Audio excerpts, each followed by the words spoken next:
I think the book needed to be written because the impact of Alibaba is perhaps not fully appreciated outside China as much as it is within China. Within China, of course, Alibaba is a household name. You could hardly function in your daily life without Alibaba. We should also say without Tencent, its biggest rival.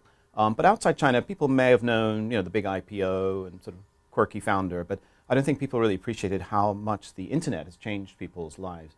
And particularly companies like Alibaba and Tencent, very instrumental in that process. So without the internet, it's kind of hard to imagine how China would have evolved over the last 30 years. Yes, we've had the opening up and reform, but as we know, policy has been slow. There's been sort of recently also a lot of backsliding. And it's actually the internet and the revolution of the private sector powered by the internet that has really driven China forward. So I think Alibaba is a prism through which we can understand this changing society, changing economy in China. My role in writing it, obviously there's about 300 plus books in Chinese about Jack, but most of them are what we call in Chinese pai ma pi, sort of a kiss. So there's a sort of a kind of sycophantic kind of literature about Jack in China. I aim not to do that, although I think as comes through the book, I really enjoy his company. He's a very entertaining person, but I really wanted to dig into what made Jack, particularly going back to his youth and the struggles, the failures that he had before Alibaba, which I think are much more interesting than success. And so I had the opportunity to meet Jack in '99, work with him for the first couple of years of the company's history. Jack himself, at the recent G20 event in Hangzhou, said, Alibaba is successful because we are in Hangzhou. We're not in Beijing, where he emphasized people like to work for state-owned enterprises. We're not in Shanghai, where people like to work for multinationals.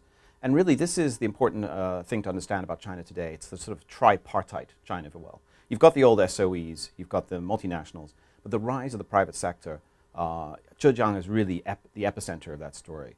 And as I did my research on Alibaba and its peers, I realized how many companies, how many billionaires have sort of come from nothing, really. And it's interesting, a friend of mine was telling me once he was introducing, a friend of mine was once being introduced by Jack to various entrepreneurs. And Jack would take pains to say, this is a self-made man, this is a self-made woman. He's not interested in the sort of government-connected, perhaps privileged Harvard returnee types. He really is interested in the sort of the gritty kind of from the streets. And that's really the key to understanding Jack, is that he, at his heart, is actually a small enterprise. He's been an SME himself. He started out as a translator, but he was always selling carpets on the side to make ends meet. So he likes that sort of hard scrabble story. So I think that's important to understand that that's been around for decades in China, but only really with the internet have the private sector companies achieved national scale, and now I think international renown. The thing that really makes Taobao work and really makes Alibaba work is that it's free for merchants to come on and basically put up their store and sell to people. And Alibaba really, as they are always at pains to stress, is just a platform. It does not sort of get involved in that intermediation, really. It's simply allowing the stores to appear and then find their customers and sell. Now, of course, Alibaba doesn't control what's being sold in that. And in an important aspect, Tmall, which started later, a few years later, today is really the core focus for Alibaba. If you look at the 11/11 Singles Day thing, that's a Tmall holiday. Why? Because this is where big brands and some big stores can actually have their own virtual stores on Alibaba's platforms. And there, we're not talking about fake goods. So I think, the solution to pollution is dilution. And I think in the case of diluting the consumer demand for, frankly, fake or cheap knockoff stuff with real things, and often the reason that we've had pirates in China, there wasn't the supply of good, reliable, authentic products. Before Alibaba goes overseas, I mean, the biggest priority actually is in the rural areas. To some extent, they have to show the government that they really care about the gap and so on, and helping producers in those rural areas sell. So rural Alibaba or rural Taobao is going to be a major driver for them. But at the same time, on the other end of the spectrum, Alibaba desires international brands to come into China. So its main presence, the main reason for being in the US and Europe actually is not to sell into the US and Europe. It's to bring established brands to Chinese consumers. So they're setting up in places like Milan and Munich and Paris, as well as New York and across the country here. But they also clearly do look at these large markets.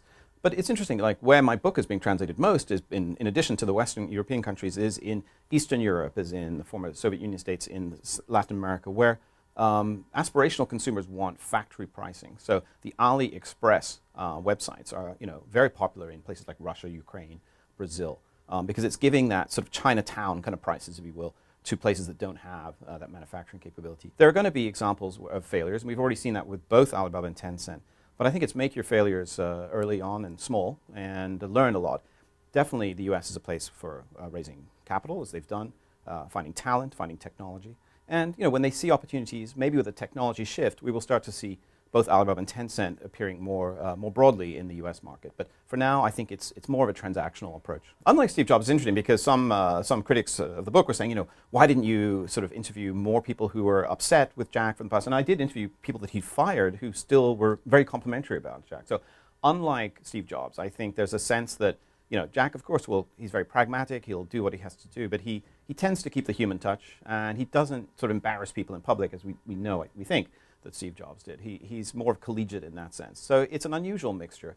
But I think the reason he's an icon in China is that he did not come from a great family. He did not have a great educational background, and yet he was able to achieve these things. And interestingly, this message is resonating internationally. So the book is coming out in 15 languages, including in places where Alibaba is known as a place like AliExpress, like in Russia or Brazil, but other places around the world who see him as sort of the counter-culture icon in a way. He came from nothing and was able to achieve. The book recently was #1 in India, for example, because I think people are saying, well, I too could be this person. It's actually the American dream set in China.